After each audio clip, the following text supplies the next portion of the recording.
Hi hello ನಮಸ್ತೆ. ಮಧ್ಯಮ ಕುಟುಂಬದ ಆಂಧ್ರ ರೆಸಿಪೀಸ್ಗೆ ಎಲ್ಲರಿಗೂ ಸ್ವಾಗತ. ಇವತ್ತು ನಾನು ಆಂಧ್ರ ರೆಸಿಪಿ ತೋರಿಸ್ತಿಲ್ಲ, ಕರ್ನಾಟಕ ರೆಸಿಪಿನೇ ಇದು. ಚಿಂತಾಮಣಿ, ಕೋಲಾರ, ಚಿಕ್ಕಬಳ್ಳಾಪುರ, ದೊಡ್ಡಬಳ್ಳಾಪುರ ಈ ಸೈಡ್ ಎಲ್ಲನೂ, ಬ್ಯಾಂಗ್ಳೂರಲ್ಲಿ ಕೂಡ ಸ್ವಲ್ಪ ಜನ ಮಾಡ್ತಾರೆ ಈ ರೀತಿ ಕಡುಬನ್ನ. ಕೊಬ್ಬರಿ ಹಾಕಿ ಮಾಡ್ತಾರಲ್ವ, ಆ ರೀತಿ ಅಲ್ಲ ಇದು ತುಂಬ ಡಿಫ್ರೆಂಟಾಗಿರುತ್ತೆ. ಇದನ್ನು ಬೇಯಿಸೋ ಅಗತ್ಯ ಇಲ್ಲ. ಈ ರೀತಿ ಮಾಡಿಕೊಂಡು ಕಾಯಿ ಹಾಲು ಇಲ್ಲ ತುಪ್ಪದ ಜೊತೆ ಹಾಗೆ ತಿನ್ಬಿಡ್ಬೋದು. ತುಂಬ ಅಂದರೆ ತುಂಬ ಟೇಸ್ಟಿಯಾಗಿರುತ್ತೆ. ನಮ್ಮಮ್ಮ ಮಾಡೋ ಅಡುಗೆಗಳಲ್ಲಿ ಎಲ್ಲ ಅಡುಗೆಗಳಿಗಿಂತೂ ನನಗೆ ಕಡುಬು ಅಂದರೆ ತುಂಬಾ ಇಷ್ಟ. ನಿಮಗೂ ಕೂಡ ಇಷ್ಟ ಆಗುತ್ತೆ. ವಿಡಿಯೋನ ಸ್ಕಿಪ್ ಮಾಡದೆ ಎಂಡ್ವರೆಗೂ ನೋಡಿ. ತುಂಬ ಅಂದರೆ ತುಂಬ ಟೇಸ್ಟಿಯಾಗಿರುತ್ತೆ. ಬನ್ನಿ ನೋಡೋಣ.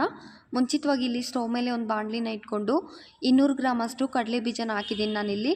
ಇದನ್ನು 7-8 ನಿಮಿಷ ಉರಿಬೇಕು. ಕಡಲೆ ಬೀಜ ಹಸಿಯಾಗಿದ್ದರೆ ಚೆನ್ನಾಗಿರಲ್ಲ, ಟೇಸ್ಟಿಯಾಗಿರಲ್ಲ ಕಡುಬು. ಈ ರೀತಿ ಹುರಿದಾದ್ಮೇಲೆ ಇದನ್ನು ಸೈಡ್ಗೆ ಒಂದು ಪ್ಲೇಟಲ್ಲಿ ತೆಗಿತಾ ಇದ್ದೀನಿ. ಇದು ತಣ್ಣಗಾದ್ಮೇಲೆ ಹೊಟ್ಟೆಲ್ಲ ತೆಗಿಬೇಕು. ಇವಾಗ ಅದೇ ಬಾಣಲಿಗೆ ನಾನು 2 ಟೇಬಲ್ ಸ್ಪೂನಷ್ಟು ಎಳ್ಳು ಇಷ್ಟೇ ಅಂತ ಏನಿಲ್ಲ. ಎಳ್ಳು ಗಸಗಸೆ ನಿಮ್ಮ ಇಷ್ಟ ಎಷ್ಟಾದರೂ ಹಾಕ್ಕೋಬೋದು. ಗಸಗಸೆ ಬೇಡ ಅನ್ನೋರು ಬೇಕಿದ್ದರೆ ಸ್ಕಿಪ್ ಮಾಡ್ಕೋಬೋದು. ಎಳ್ಳು ಚಿಟಪಟ ಅಂದಮೇಲೆ ಗಸಗಸೆ ಹಾಕಿ 1 ನಿಮಿಷ ಈ ರೀತಿ ಕಲಿಸ್ಕೊಂಡ್ರೆ ಸಾಕು. ಬೇಗನೆ ಚಿಟಪಟ ಅನ್ನುತ್ತಲ್ವ. ಅದನ್ನು ಕೂಡ ಸೈಡ್ಗೆ ತಗೊಂಡು ಇವಾಗ ನಾನು ಇಲ್ಲಿ ಕೊಬ್ಬರಿನ ನೀವು ಜಾಸ್ತಿ ಬೇಕಾದರೂ ಹಾಕ್ಕೋಬೋದು, ಕಡಿಮೆ ಬೇಕಾದರೂ ಹಾಕ್ಕೋಬೋದು. ಇಷ್ಟೇ ಅಂತ ಏನಿಲ್ಲ. ಕೊಬ್ಬರಿನ ಕೂಡ 1 ನಿಮಿಷ ಈ ರೀತಿ ಉರಿಬೇಕಾಗುತ್ತೆ. ಹಸಿದಾದರೂ ಹಾಕ್ಕೋಬೋದು, ಒಣಗಿರೋದಾದರೂ ಹಾಕ್ಕೋಬೋದು. ಅದನ್ನು ಕೂಡ ಸ್ಟವ್ ಆಫ್ ಮಾಡಿ ಸೈಡ್ಗೆ ಇಟ್ಟು ಇವಾಗ ಮಿಕ್ಸಿ ಜಾರಲ್ಲಿ ತಣ್ಣಗಾದ್ಮೇಲೆ ಒಟ್ಟು ತೆಗೆದಿರೋಂತಹ ಕಡಲೆ ಬೀಜ, ಹಾಗೆಯೇ ಸೇಮ್ ಕ್ವಾಂಟಿಟಿ ನಾನು ಇಲ್ಲಿ ಕಡಲೆಪಪ್ಪನ್ನ ಕೂಡ ತಗೊಂಡಿದ್ದೀನಿ. ಇದನ್ನು ಈ ರೀತಿ ಆದಷ್ಟು ನುಣ್ಣಕ್ಕೆ ಮಿಕ್ಸಿ ಮಾಡ್ಕೋಬೇಕು, ಇಲ್ಲಾಂದರೆ ಜರಡಿನಾದರೂ ಇಟ್ಕೊಳ್ಳಿ. ನಾವು ಚಿಕ್ಕವಾಗಿದ್ದಾಗ ಒರಳಲ್ಲಿ ಕುಟ್ಟಿ ಮಾಡ್ತಿದ್ರು, ತುಂಬ ಟೇಸ್ಟಿಯಾಗಿರ್ತಾಯಿತ್ತು. ಎಲ್ಲರೂ ಅಷ್ಟೇ, ಆವಾಗ ಮಿಕ್ಸಿಗಳೆಲ್ಲ ಎಲ್ಲರ ಮನೇಲಿ ಇರ್ತಾ ಇರಲಿಲ್ವಲ್ಲ. ಇವಾಗ ನೋಡಿ, ಎಳ್ಳು ಗಸಗಸೆ ಹಾಗೆಯೇ 4 ಏಲಕ್ಕಿ ಹಾಕಿ ತರಿಯಾಗಿ ಈ ರೀತಿ ಮಿಕ್ಸಿ ಮಾಡಿಕೊಂಡು ಇದರಲ್ಲೇ ಹಾಕಿದ್ದೀನಿ. ಹಾಗೆಯೇ ಕೊಬ್ಬರಿ ಹುರಿದಿದ್ವಲ್ಲ ಅದನ್ನು ಕೂಡ ಇದರಲ್ಲೇ ಹಾಕಿ ಇವಾಗ ಎಲ್ಲ ಕೂಡ ಒಂದು ಸಲ ಮಿಕ್ಸ್ ಮಾಡ್ಕೊಳ್ಳೋಣ. ಕಣ್ಣಳತೆಯಲ್ಲಿ ಬೆಲ್ಲನ ಹಾಕ್ಕೊಂಡವರಿದ್ದರೆ ನೀವು ಕಣ್ಣಳತೆಯಲ್ಲೇ ಹಾಕ್ಕೋಬೋದು. ಎಲ್ಲರಿಗೂ ಗೊತ್ತಾಗಲ್ವಲ್ಲ, ಅದಕ್ಕೆ ನಾನಿಲ್ಲಿ ಅಳತೆ ಮಾಡಿ ತೋರಿಸ್ತಾ ಇದ್ದೀನಿ.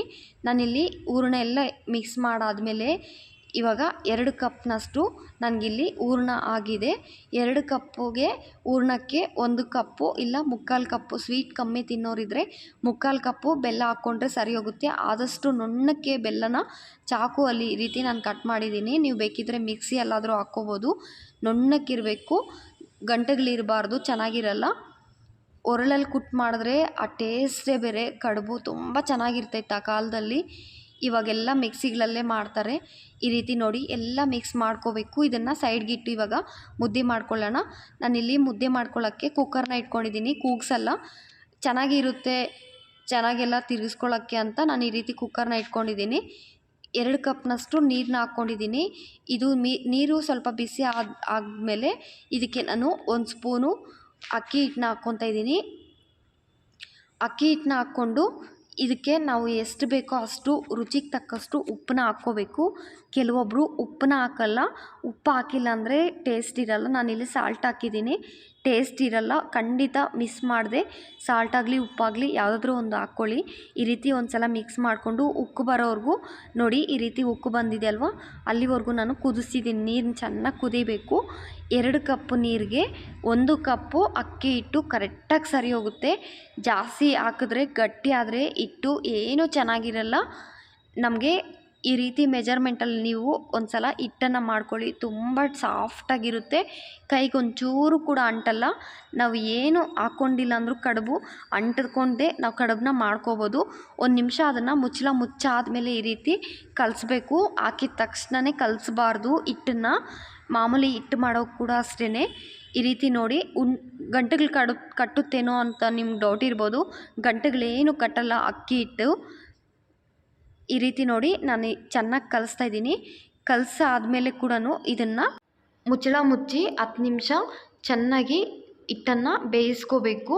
ನಾವು ಮತ್ತೆ ಸ್ಟೀಮ್ ಮಾಡಲ್ವಲ್ಲ ಕಡುಬನ್ನ, ಹಾಗೆ ಡೈರೆಕ್ಟಾಗಿ ತಿನ್ನೋದ್ರಿಂದ ಹಿಟ್ಟು ಚೆನ್ನಾಗಿ ಬೇಯಬೇಕು. ಆದಷ್ಟು ಅಕ್ಕಿ ಹಿಟ್ಟನ್ನ ಮನೇಲಿ ಮಾಡಿರೋದು ಉಪಯೋಗಿಸಿ. ಪಾಕೆಟ್ದಾದರೆ ಒಂಥರ ಟೇಸ್ಟ್ ಸ್ಮೆಲ್ ಕೂಡ ಚೆನ್ನಾಗಿರಲ್ಲ. ಯಾವ ಸೂಪರ್ ಮಾರ್ಕೆಟಲ್ಲಿ ತಂದರೂ ಅಷ್ಟೇ. ಆದಷ್ಟು ಮನೆಯಲ್ಲಿರುವಂತಹ ಅಕ್ಕಿ ಹಿಟ್ಟನ್ನ ಉಪಯೋಗಿಸಿದ್ರೆ ಒಳ್ಳೆ ಟೇಸ್ಟ್ ಇರುತ್ತೆ. 10 ನಿಮಿಷ ನಾನು ಇದನ್ನು ಬೇಯಿಸ್ಕೊಂಡು ಸ್ಟವ್ನ ಆಫ್ ಮಾಡಿ ಹಿಟ್ಟು ನೋಡ್ಬೋದು ನೀವು ಇಲ್ಲಿ ಎಷ್ಟು ಸಾಫ್ಟಾಗಿದೆ ಅಂತ. ಈ ರೀತಿ ಇದ್ರೇ ಕಡುಬು ಚೆನ್ನಾಗಿರೋದು. ಗಟ್ಟಿಯಾದರೂ ಮೆತ್ತಕ್ಕಿದ್ರೂ ಕೂಡ ಕಡುಬು ಅಷ್ಟೊಂದು ಟೇಸ್ಟಿ ಇರಲ್ಲ.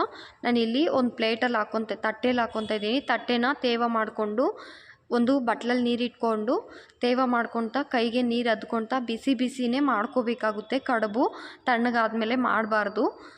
ಈ ರೀತಿ ನೋಡಿ, ನಮಗೆ ಇದನ್ನು ಮುದ್ದೆ ಕೂಡ ಮಾಡೋ ಅಗತ್ಯನೇ ಇಲ್ಲ, ಅಷ್ಟು ಚೆನ್ನಾಗಿದೆ ಹಿಟ್ಟು. ನಾವು ತಿರುಗಿಸ್ಕೊಳ್ಳೋವಾಗೇ ನಾವು ಹಿಟ್ಟನ್ನ ಚೆನ್ನಾಗಿ ಹದ ಮಾಡಿಕೊಂಡ್ರೆ ನಾವೇನು ಮುದ್ದೆ ಕೂಡ ಮಾಡೋ ಅಗತ್ಯ ಇಲ್ಲ. ತಣ್ಣಗೆ ಆಗಿಬಿಡಬಾರ್ದು ಅಂತ ನಾನಿಲ್ಲಿ ಒಂದೇ ಮುದ್ದೆ ಮಾಡಿದ್ದೀನಲ್ವ ದೊಡ್ಡದಾಗಿ. ನಮ್ಮ ಮನೇಲಾದರೆ ಚಿಕ್ಕವಾಗ ನಮ್ಮ ಊರ ಸೈಡ್ ಎಲ್ಲನೂ 4-5 ಮುದ್ದೆ ಮಾಡ್ತಾರೆ. ದೊಡ್ಡ ದೊಡ್ಡ ಫ್ಯಾಮ್ಲಿಗಳಲ್ಲೆಲ್ಲನೂ ಎಷ್ಟು ಕಡುಬು ಆಗ್ತೋ ತುಂಬ ಅಂದರೆ ತುಂಬ ಇಷ್ಟಪಡ್ತಾರೆ ಎಲ್ಲರೂ ಕೂಡ. ನಮ್ಮ ಸೈಡ್ ಕಡುಬು ತುಂಬ ಅಂದರೆ ತುಂಬ ಟೇಸ್ಟಿಯಾಗಿರುತ್ತೆ. ನೀವು ಕೂಡ ಒಂದು ಸಲ ಖಂಡಿತ ಟ್ರೈ ಮಾಡಿ. ತುಂಬ ಬಿಸಿ ಇದೆ, ನೋಡ್ಬೋದು ನೀವಿಲ್ಲಿ ಹೊಗೆ ಬರ್ತಾಯಿದೆ ಅಲ್ವಾ, ಅದಕ್ಕೆ ಆಗ್ತಾಯಿಲ್ಲ. ನಾವು ಡೈಲಿ ಮುದ್ದೆನ ಮಾಡೋದಿಲ್ಲ, ಅದಕ್ಕೆ ನನಗೆ ಅಷ್ಟೊಂದು ಅಭ್ಯಾಸ ಇಲ್ಲ. 2-3 ಮುದ್ದೆ ಮಾಡಿಕೊಂಡ್ರೆ ಪಾತ್ರೆಯಲ್ಲಿ ಹಾಕಿ ಮುಚ್ಚಳ ಮುಚ್ಚಿ ಒಂದೊಂದು ಮುದ್ದೆನೇ ತಗೊಂಡು ಮಾಡ್ಕೊಳ್ಳಿ. ಈ ರೀತಿ ನೋಡಿ, ನಿಂಬೆಹಣ್ಣು ಸೈಜಷ್ಟು ಮೀಡಿಯಮ್ ಸೈಜ್ ನಿಂಬೆಹಣ್ಣಷ್ಟು ತಗೊಂಡ್ರೆ ಸಾಕು. ದೊಡ್ಡದಾಗಿ ಬೇಡ, ಚಿಕ್ಕದಾಗಿ ಬೇಡ, ನಮಗೆ ಕಡುಬು ಕರೆಕ್ಟಾಗಿ ಬರುತ್ತೆ. ಈ ರೀತಿ ನೋಡಿ, ನಾನು ಯಾವುದೇ ಕೆಲವೊಬ್ಬರು ಅಕ್ಕಿ ಹಿಟ್ಟನ್ನ ಈ ರೀತಿ ಅನ್ಕೊತಾರೆ, ಅಕ್ಕಿ ಹಿಟ್ಟು ಬೇಡ, ಈ ರೀತಿ ಹೂರ್ಣನೇ ಒಂದು ಸಲ ಈ ರೀತಿ ಮಿಕ್ಸ್ ಮಾಡಿಕೊಂಡ್ರೆ ತುಂಬ ಚೆನ್ನಾಗಿ ಬರುತ್ತೆ. ನನಗೆ ನಮ್ಮಮ್ಮ ಅಷ್ಟು ಚೆನ್ನಾಗಿ ಶೇಪೆಲ್ಲ ಬರಲ್ಲ, ನನಗೆ ಬಂದಾಗೆ ಮಾಡಿದ್ದೀನಿ ಫಸ್ಟ್ ಟೈಮ್. ಅದು ಕೂಡ ಹೂರ್ಣ ಎಲ್ಲ ಕೂಡ ಚೆನ್ನಾಗಿ ಮಾಡ್ತೀನಿ, ಆದರೆ ಈ ರೀತಿ ಕಡುಬು ಹಿಟ್ಟು ಎಲ್ಲ ಕೂಡ ಸೂಪರಾಗಿ ಮಾಡ್ತೀನಿ. ಶೇಪ್ ಕೂಡ ಚೆನ್ನಾಗೇ ಇದೆ ಬಿಡಿ, ಆದರೆ ನಮ್ಮಮ್ಮ ಮಾಡೋವಂಥದ್ದು ತುಂಬ ಚೆನ್ನಾಗಿ ಮಾಡ್ತಾರೆ.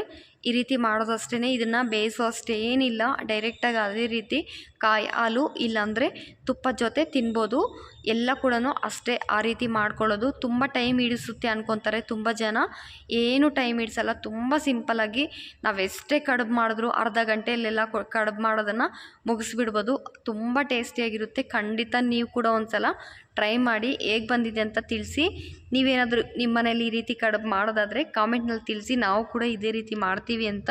ಹೂರ್ಣ ಇವಾಗ ಈಗಿದೆ ಅಲ್ವಾ, ನಾವು ಒಂದು ಅರ್ಧ ಗಂಟೆ ಇದನ್ನು ಕಡುಬನ್ನ ಮಾಡಿ ಸೈಡ್ಗಿಟ್ಟರೆ ಸಾಕು. ಒಳಗಡೆ ಇರುವಂತಹ ಹೂರ್ಣ ಎಲ್ಲ ಕೂಡ ನಾವು ಸ್ಟೀಮ್ ಮಾಡಿದ್ರೆ ಯಾವ ರೀತಿ ಇರುತ್ತೆ ಆ ರೀತಿ ಆಗುತ್ತೆ, ತುಂಬ ಚೆನ್ನಾಗಿರುತ್ತೆ. ಸ್ಟೀಮ್ ಮಾಡೋಗತ್ತಿಲ್ಲ. ಖಂಡಿತ ನೀವು ಕೂಡ ಒಂದು ಸಲ ಮಾಡಿ ಟೇಸ್ಟ್ ಮಾಡಿ, ತುಂಬ ಚೆನ್ನಾಗಿರುತ್ತೆ.